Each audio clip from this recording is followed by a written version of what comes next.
What is the medical treatment for high blood pressure? Goals of treatment.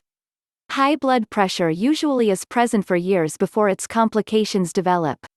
Ideally, hypertension is treated early before it damages critical organs in the body.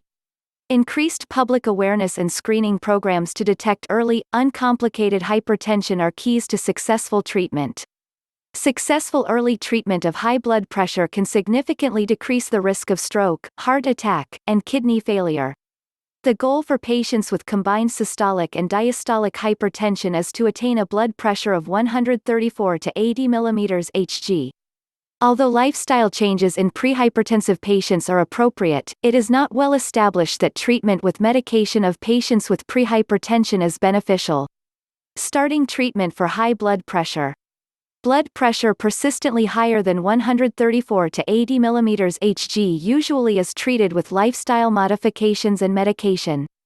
These circumstances include borderline diastolic pressures in association with end organ damage, systolic hypertension, or factors that increase the risk of cardiovascular disease, such as age over 65 years, African American descent, smoking, hyperlipemia, elevated blood fats, or diabetes. Any one of several classes of medications may be started, except the alpha blocker medications, which are used only in combination with another antihypertensive medication in specific medical situations. See the next section for a more detailed discussion of each of the several classes of antihypertensive medications. In some situations, certain classes of antihypertensive drugs are preferable to others as the first-line, preferred first-choice drugs.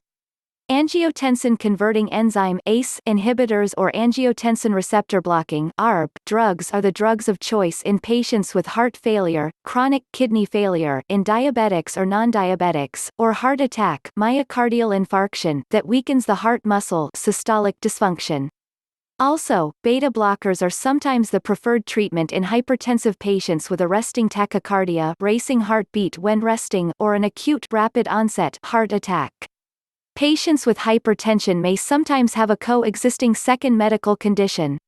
In such cases, a particular class of antihypertensive medication or combination of drugs may be chosen as the first-line approach. The idea in these cases is to control the hypertension while also benefiting the second condition. For example, beta blockers may treat chronic anxiety or migraine headache as well as hypertension.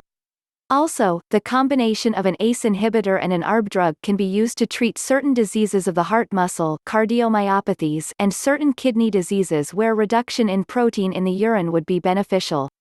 In other situations, certain classes of antihypertensive medications should not be used. Dihydropyridine calcium channel blockers used alone may cause problems for patients with chronic renal disease by increasing proteinuria. However, an ACE inhibitor will blunt this effect. The non-dihydropyridine type of calcium channel blockers should not be used in patients with heart failure. However, these drugs may be beneficial in treating certain arrhythmias. Some drugs, such as minoxidil, may be relegated to second or third line choices for treatment. Clonidine is an excellent drug but has side effects such as fatigue, sleepiness, and dry mouth, making it a second or third line choice.